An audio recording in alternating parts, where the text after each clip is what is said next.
कृषि दर्शन के सभी दर्शकों को हमारा नमस्कार। किसान भाइयों, 31 दिसंबर है और आप सभी जो है नए साल के स्वागत की तैयारी कर रहे हैं।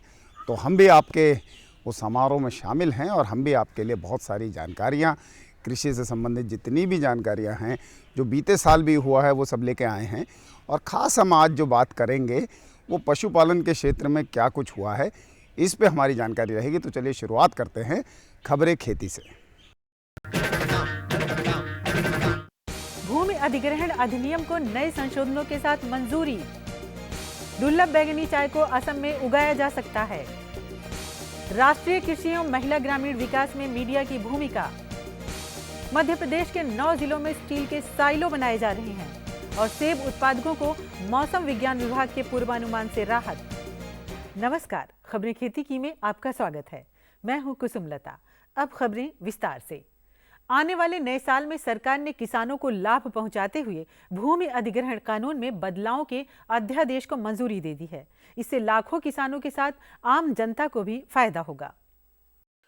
केंद्र सरकार ने किसानों से भूमि अधिग्रहण में आ रही दिक्कतों को दूर करने के लिए नए भूमि अधिग्रहण कानून को नए संशोधनों के साथ मंजूरी दे दी है। इससे देश के लाखों किसानों के साथ करीब 80,000 करोड़ रुपए की लटकी परियोजनाओं को रफ्तार मिलने की संभावना है। प्रधानमंत्री नरेंद्र मोदी की अध्यक्षता में हुई बैठक में भूमि अधिग्रहण कानून में कई अहम बदलाव वाले अध्यादेश को मंजूरी दे दी गई। प्रधानमंत्री ने कहा है कि किसानों को राहत एवं पुनर्वास लाभ से कोई समझौता किए बगैर कानून में बदलाव किया गया है। नए कानून में सरकारी योजनाओं के लिए भूमि लेना आसान होगा। वित्त मंत्री अरुण जेटली ने कहा है कि अगर भूमि का अधिग्रहण सुरक्षा, रक्षा, ग्रामीण आधारभूत संरचना, औद्योगिक कॉरिडोर और सामाजिक बुनियादी ढांचे के निर्माण के लिए होता है तो वहां अनिवार्य सहमति की उपधारा और सामाजिक प्रभाव आंकलन नहीं लागू होगा। लेकिन इस स्थिति में किसानों को दिए जाने वाले मुआवजे और पुनर्वास में कोई बदलाव नहीं आएगा। केन्या के बाद दुनिया में सिर्फ असम ही एक ऐसा क्षेत्र होगा जिसमें स्वास्थ्यवर्धक बैंगनी चाय उगाई जा सकती है। इस चाय को असम में उगाने के लिए प्रयास शुरू हो गए हैं। दुनिया भर में बैंगनी चाय अपने खास स्वास्थ्यवर्धक गुणों के लिए जानी जाती है और विशेषज्ञ इसे भविष्य की चाय भी कह रहे हैं। लेकिन वर्तमान में सिर्फ केन्या में ये दुर्लभ और विशेष चाय उगाई जाती है। असम स्थित TTRI यानी टोकलाई चाय अनुसंधान संस्थान के वैज्ञानिकों का कहना है कि केन्या के बाद असम में वो परिस्थितियां मौजूद हैं जिसमें ये चाय उगाई जा सकती है। बैंगनी चाय के दाम काली चाय की तुलना में करीब 4 गुना अधिक होते हैं। असम में इस चाय को उगाने से राज्य के किसानों की वित्तीय हालत में सुधार होगा। TTRI के वैज्ञानिकों के अनुसार असम में आज भी कुछ बैंगनी चाय की झाड़ियां पाई जाती हैं।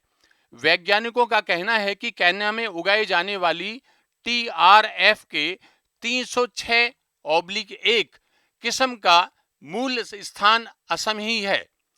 बैंगनी चाय में अत्यधिक मात्रा में एंटीऑक्सीडेंट होते हैं और ये कैंसर की रोकथाम के साथ आंखों की रोशनी बढ़ाने के साथ कोलेस्ट्रॉल कम करने और डायबिटीज से सुरक्षा प्रदान भी करता है। पिछले दिनों मेरठ, उत्तर प्रदेश में राष्ट्रीय कृषि एवं ग्रामीण महिला विकास में मीडिया की भूमिका को लेकर संगोष्ठी का आयोजन किया गया। हमारे देश में कृषि विकास एवं महिला सशक्तिकरण में छोटे एवं मझोले पत्र पत्रिकाओं का महत्वपूर्ण योगदान है। इसी विचार मंथन को लेकर मेरठ में मीडिया संगोष्ठी का आयोजन किया गया। इस संगोष्ठी में कई जाने माने विद्वानों ने भाग लिया। इस संगोष्ठी के निष्कर्ष के बारे में जानकारी देते हुए मीडिया एसोसिएशन के अध्यक्ष श्री KP सिंह ने बताया।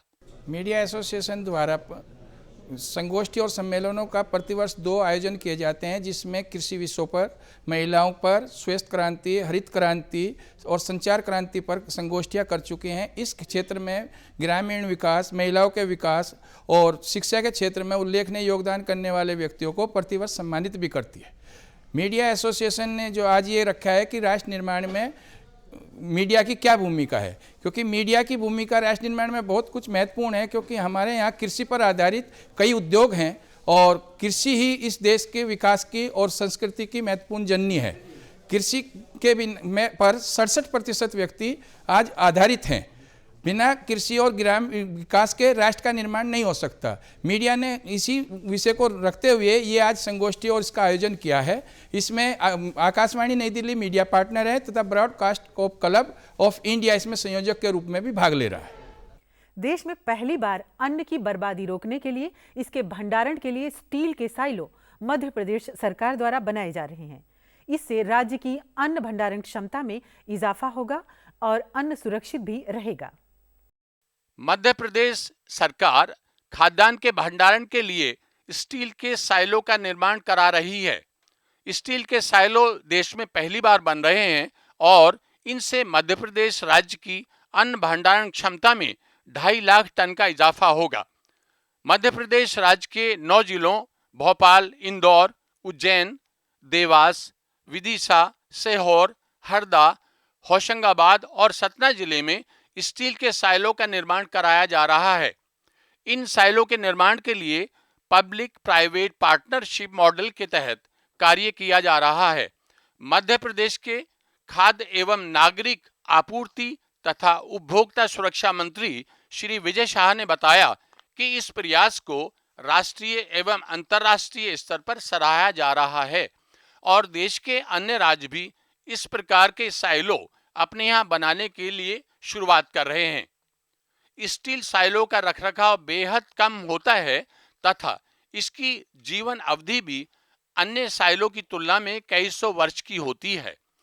इस स्थायी संरचना को बस एक बार बनाने का खर्चा होता है, फिर इसके बाद इस पर कोई लागत नहीं आती। इससे बेहद अत्याधुनिक तकनीक को अपनाकर देश में खाद्यान्न भंडारण की समस्या से निपटा जा सकता है। जहां ठंड से मैदानी और पहाड़ी क्षेत्रों में जनजीवन काफी अस्त व्यस्त हो गया है, वहीं मौसम विभाग द्वारा जम्मू और कश्मीर तथा हिमाचल प्रदेश के कुछ इलाकों में बर्फबारी और बारिश के पूर्वानुमान ने सेब उत्पादकों को खुश कर दिया है। इस साल ठंड के पिछले सभी रिकॉर्ड टूटने को हैं और ऐसे में मौसम विज्ञान विभाग द्वारा जम्मू व कश्मीर तथा हिमाचल प्रदेश के ऊंचे इलाकों में बर्फबारी और बारिश के पूर्वानुमान से सेब उत्पादक किसानों के चेहरे पर खुशी आ गई है। असल में बर्फ तो सेब और अन्य पहाड़ी बागवानी फसलों के लिए सफेद खाद की तरह है। बर्फ में पत्तियों का झड़ना रुक जाता है, कीट खत्म हो जाते हैं और ठंडे प्रदेशों के फलों के वर्धन में मदद मिलती है। बर्फ का एक और बड़ा फायदा ये भी है कि इससे जैविक खाद अच्छी तरह बैठ जाती है और पौधों को काफी लाभ होता है। पिछले साल कम बारिश और बर्फबारी से सेब उत्पादन में काफी गिरावट आई थी और किसानों को नुकसान उठाना पड़ा था। किसान इस बार अधिक बारिश और बर्फबारी की उम्मीद कर रहे हैं, जिससे पेड़ अधिक मात्रा में पोषक तत्व प्राप्त कर सकेंगे और इसका उत्पादन भी अच्छा होगा। मौसम विज्ञान विभाग के पूर्वानुमान से किसानों में उत्साह बढ़ गया है। खेती किसानी लगभग पूरी तरह मौसम पर आधारित है। इस कारण मौसम की सही जानकारी काफी अहम हो जाती है। मौसम की सही जानकारी होने से किसान भाइयों, आप अच्छा उत्पादन लेने में कामयाब होंगे और इससे आपकी आमदनी भी बढ़ेगी। इसलिए अब लेते हैं मौसम की जानकारी।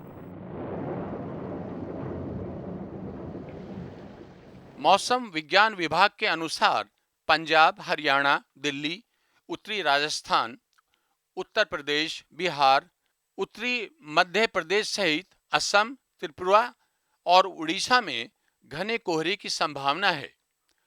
पंजाब, हरियाणा, दिल्ली, उत्तरी राजस्थान और उत्तर प्रदेश में बारिश की संभावना है।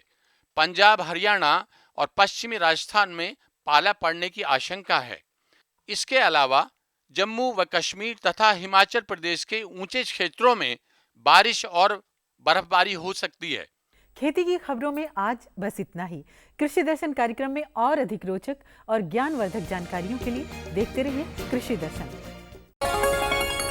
ये लो और बताओ। बस। अरे ये क्या भैया जी, बस इतनी सी रासायनिक खाद। किसानी छोड़ रहे हो क्या? किसानी नहीं, नादानी छोड़ रहे हैं। मिट्टी की जांच कराई है। अब तो लालाजी जितनी जरूरत है उतने ही उर्वरक खेत में डालेंगे। हाँ, किसान भाई आज ही अपने जिले की नजदीकी भूमि परीक्षण प्रयोगशाला में मिट्टी की जांच जरूर करवाएं और मिट्टी में पोषक तत्व, नमी व पौधे के विकास को देखते हुए केवल जरूरत के अनुसार ही पोषक तत्व डालें। और हाँ, मिट्टी में गंधक, जस्ता, बोरोन जैसे सूक्ष्म पोषक तत्वों का पता लगाना भी न भूलें। उर्वरक और जैविक खाद के सही उपयोग से भूमि का उपजाऊपन बनाए रखें, उत्पादकता बढ़ाएं, खर्चा घटाएं और बहुमूल्य विदेशी मुद्रा बचाने में भी सहयोग दें। और हाँ, धीमी गति से नाइट्रोजन उपलब्ध कराने वाले उर्वरकों जैसे नीम लेपित यूरिया को प्राथमिकता दें और यूरिया का पत्तों पर छिड़काव करें। अरे वाह, तू तो सचमुच समझदार हो गया रे। अधिक जानकारी के लिए संपर्क करें जिला कृषि अधिकारी या किसान कॉल सेंटर। किसान भाइयों, खबरें तो आपने देखी और देखिए, इसमें बड़ी रोचक खबरें भी थीं और ख़ासतौर से ये जो बैंगनी चाय है ये बड़ी अच्छी बात है। यानी नए साल में कुछ बड़ी तैयारी जो है वो हो रही है। चलिए अब बात को आगे बढ़ाते हैं और आज आपको बताते हैं कि बीते साल पशुधन के क्षेत्र में क्या हुआ, कौन सी नई योजनाएं आई और किस तरीके से।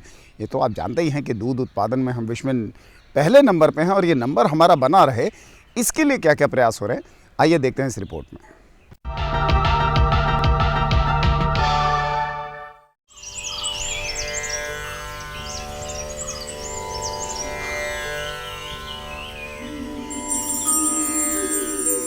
येत प्रकृति ही जीविता भवेत तहि पशूनां संरक्षण संवर्धनम च अतीव अनिवार्यः अन्यथा यदि प्रकृति मानवस्य नशो भवेताय। अर्थात यदि प्रकृति को जीवित रखना है तो पशुओं का संरक्षण व संवर्धन अनिवार्य है, अन्यथा न प्रकृति रहेगी और न ही मानव। भोर की पहली किरण के साथ ही दुधारू पशु हमेशा से किसान के परिवार का सदस्य रहे हैं और ये कृषि के अलावा आय का अतिरिक्त और प्रभावी स्रोत रहे हैं। 2014 में पशुधन विकास ने राष्ट्रीय विकास में विशिष्ट योगदान दिया, जहां एक ओर पशुपालकों ने विपरीत परिस्थितियां होते हुए भी अपना समर्पण दिखाया, तो वहीं सरकार द्वारा भी अपने आम बजट 2014 में पशुधन के प्रति अपनी प्राथमिकता दिखाई गई और भूले देशज पशुओं के विकास के लिए 50 करोड़ रुपए का प्रावधान कर अपनी भविष्य नीति स्पष्ट कर दी। संसद के पहले सत्र में ही पशुधन गौरव तालियों की गड़गड़ाहट के साथ आया। पटल पर जब आर्थिक समीक्षा 2013-14 प्रस्तुत की गई तो पता चला कि दुग्ध उत्पादन 13.243 करोड़ टन के रिकॉर्ड स्तर पर जा पहुंचा है। रिपोर्ट में स्पष्ट था कि औसत दुग्ध उत्पादन में सालाना वृद्धि आधार पर 4.04% की वृद्धि हुई। समीक्षा रिपोर्ट के अनुसार कुल वैश्विक दुग्ध उत्पादन में भारत का हिस्सा 17% है, जो उसे विश्व में पहला स्थान दिलाए हुए है। वर्ष 2013-14 की आर्थिक समीक्षा में बताया गया कि देश के ग्रामीण क्षेत्रों में 7 करोड़ लोगों की आजीविका का मुख्य स्रोत दुग्ध उत्पादन रहा, जिसमें महिलाओं की भागीदारी 70% थी। आंकड़ों की भाषा को कुछ और खंगाला जाए तो इस वर्ष हुई 19वीं पशुगणना की सामने आती रिपोर्ट के अनुसार इस वर्ष दुधारू पशुओं की संख्या 4.51% की बढ़ोतरी दिखाती हुई 7.7 करोड़ से बढ़कर 8.05 करोड़ जा पहुंची। इसमें गाय और भैंस 6.75% वृद्धि के साथ 11.86 करोड़ हैं, तो छोटे पशुओं में बकरियां 13.5 करोड़ हैं। रोचक मुद्दा ये रहा कि पिछली पशुगणना की अपेक्षा इस वर्ष मादा गौ पशु की संख्या में 37.78% की बढ़ोतरी हुई। संगणना के आधार पर जहां संकर दुधारू पशुओं की संख्या 1.94 करोड़ थी, तो वहीं देशज गौ पशुओं की संख्या 4.81 करोड़ का आंकड़ा लेकर आई। यही नहीं, दुधारू भैंसों की संख्या पिछली संगणना के मुकाबले 4.95% की वृद्धि के साथ 5.1 करोड़ जा पहुंची। देशज गौवंश के उत्तरोत्तर सुधार के लिए वर्तमान सरकार प्रारंभ से ही कटिबद्ध है। इस संदर्भ में वर्ष के प्रारंभ में ही केंद्र सरकार ने राज्य कार्यान्वयन एजेंसी पशुधन विकास बोर्ड के माध्यम से एक राष्ट्रीय गोकुल मिशन की शुरुआत की। केंद्रीय कृषि मंत्री श्री राधा मोहन सिंह ने इस योजना को भारत सरकार की एक महत्वपूर्ण योजना बताते हुए स्पष्ट किया कि इस महती योजना के लिए 12वीं पंचवर्षीय योजना में 500 करोड़ रुपए स्वीकृत किए गए हैं। राष्ट्रीय गोकुल मिशन का उद्देश्य गौ नस्लों को विकसित करना और संरक्षित करना है। उसके लिए राष्ट्रीय बोवाइन प्रजनन और डेयरी विकास कार्यक्रम को आधार बनाया जाएगा।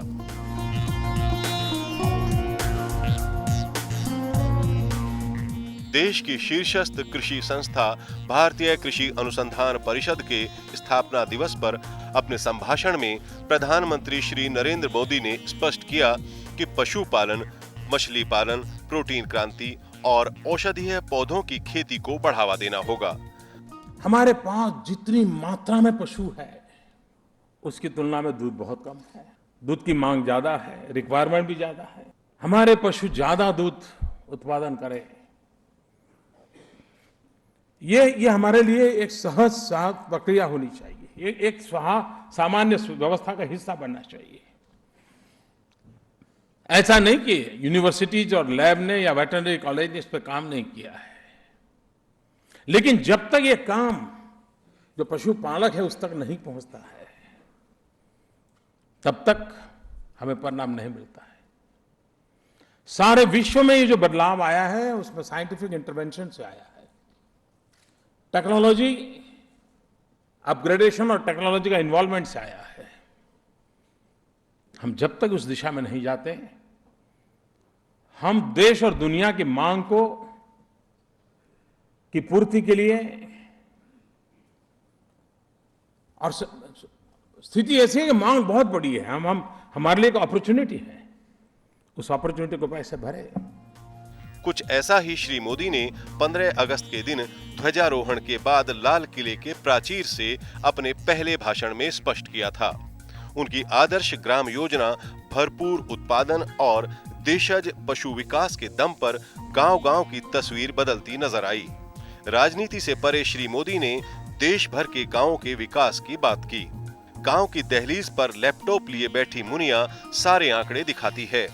कजरी कब ब्याही, कब पहली ब्यांत कितने दिन की, गबरू कब जन्मा, डॉक्टर ने क्या कहा, क्या दवाइयां पिलाएं, और भी बहुत कुछ गाथा लिए आगे की कड़ी जोड़ता कृषि मंत्रालय का किसान पोर्टल भी इसी वर्ष आया। हर किसान पशुपालक के लिए सूचना का वरदान सिद्ध हुआ किसान पोर्टल वर्ष भर आकर्षण का केंद्र बना रहा। पशुधन उत्पादन में मात्रात्मक और गुणात्मक सुधार की दिशा में ठोस पहल करते हुए इस वर्ष केंद्र सरकार द्वारा NLM यानी राष्ट्रीय पशुधन मिशन की शुरुआत की गई।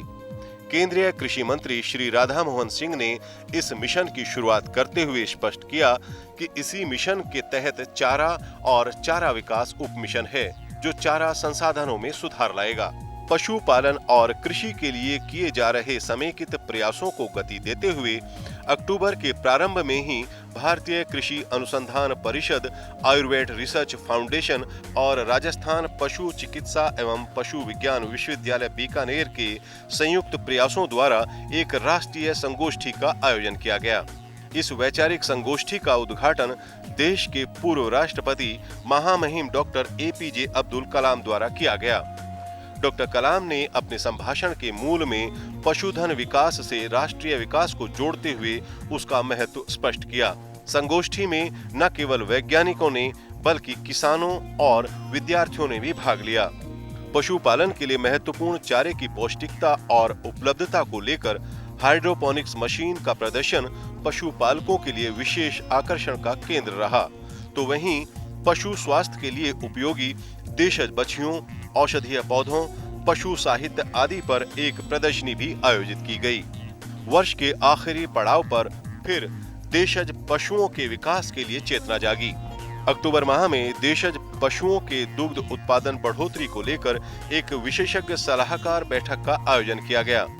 भारतीय कृषि अनुसंधान परिषद द्वारा आयोजित इस बैठक का उद्घाटन केंद्रीय कृषि एवं खाद्य प्रसंस्करण राज्य मंत्री डॉक्टर संजीव कुमार बालियान द्वारा किया गया। हमारी संस्कृति में गाय को माता कहा गया है, लेकिन बात वही हुई कि धीरे धीरे किसान की जोत छोटी हुई, उसके पास भूमि की कमी हुई, उसे अपना पेट पालने के लिए बहुत से काम करने पड़े थे।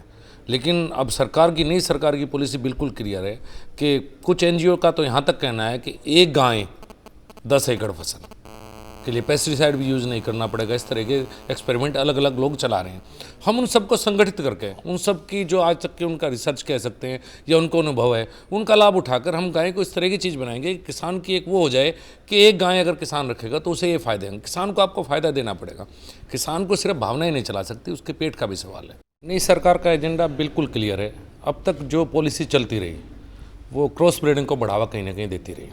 पहली बार सरकार ने राष्ट्रीय गोकुल मिशन के नाम से, हम जो स्वदेशी गाय कह सकते हैं, आप अपनी देसी गाय या इंडिजिनस कैटल जो है उसको बढ़ावा देने की योजना है। क्योंकि आज भी 73% देसी गाय हैं। जब तक हम उनको बढ़ावा नहीं देंगे, उनका दूध का उत्पादन नहीं बढ़ेगा, पूरे देश में दूध का उत्पादन नहीं बढ़ सकता। तो कहीं ना कहीं अब सरकार की जो पॉलिसी रहेगी वो देसी गाय को बढ़ा देने की रहेगी। इस बैठक में पशु वैज्ञानिकों के अलावा बड़ी संख्या में गौरक्षक, पशुपालकों आदि ने भाग लिया। इस मौके पर राष्ट्रीय पशु विज्ञान अकादमी द्वारा डॉक्टर बालियान को मानक फेलोशिप की उपाधि से भी सम्मानित किया गया। ठंड की हल्की सिहरन के साथ राजधानी में प्रदर्शनी स्थल प्रगति मैदान में भारतीय अंतर्राष्ट्रीय व्यापार मेले का आयोजन किया गया। मेले के केंद्र में था कृषि मंत्रालय का कृषि मंडप।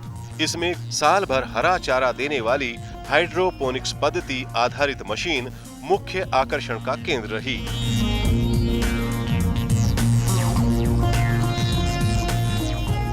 इस वर्ष छोटे पशुओं में बकरी पालन की मांग बढ़ी।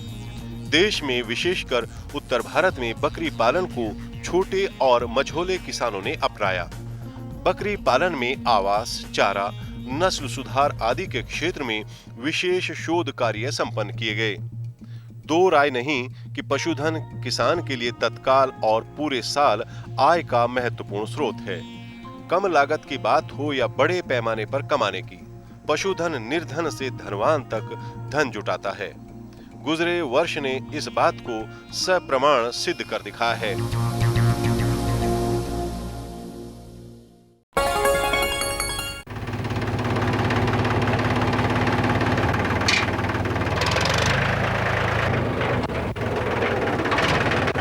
अरे हरकू वाह, बीज, कीटनाशक और आज खाद भी। अरे इतना खर्चा कहाँ से? अरे खर्च की चिंता किसे है, मेरे पास है ये किसान क्रेडिट कार्ड। कार्ड? अरे बैंकों द्वारा जारी इस कार्ड से किसान उसकी सीमा तक की रकम कभी भी बैंक से निकलवा सकता है और खेती बाड़ी की सामग्री कभी भी खरीद सकता है। कर्ज के झंझट से भी छुटकारा और तो और बिजली के बिलों का भुगतान, डीजल इससे खरीदना और आसान हो गया है। तो हर को भैया एक कार्ड मेरे लिए भी। किसान क्रेडिट कार्ड के लिए नजदीकी बैंक से संपर्क करें और पाएं ढेर सारे लाभ। खुशबू की फुहार में, स्वाद की बहार में, तरक्की की तानों में, खिलती मुस्कानों में, हरे भरे पौधों में, बड़े बड़े सौदों में, मधुर भिनभिनाहट में, खुशियों की आहट में। NHM बागवानी मिशन, हमारी चाहत, आपकी मुस्कुराहट।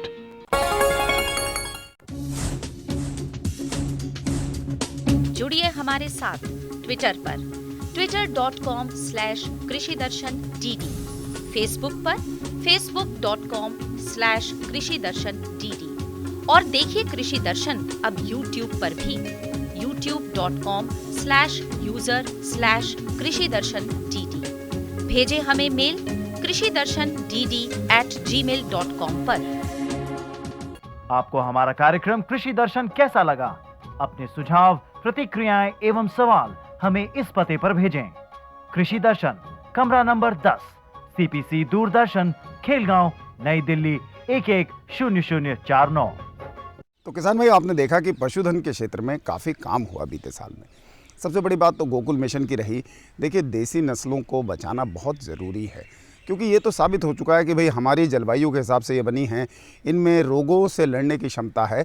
और दूध का उत्पादन भी अगर सही नीतियाँ अपनाई जाएँ प्रजनन की और खान पान सही दिया जाए तो दूध देने के मामले में भी ये किसी से पीछे नहीं है। आने वाले साल में उम्मीद है कि इस आंदोलन में और तेज़ी आएगी, देसी गाय के संरक्षण पे और काम होगा, उसमें हम सब साथ होंगे। तो इस उम्मीद के साथ आपसे विदा लेते हैं और आप सभी को नव वर्ष की बहुत बहुत बधाई।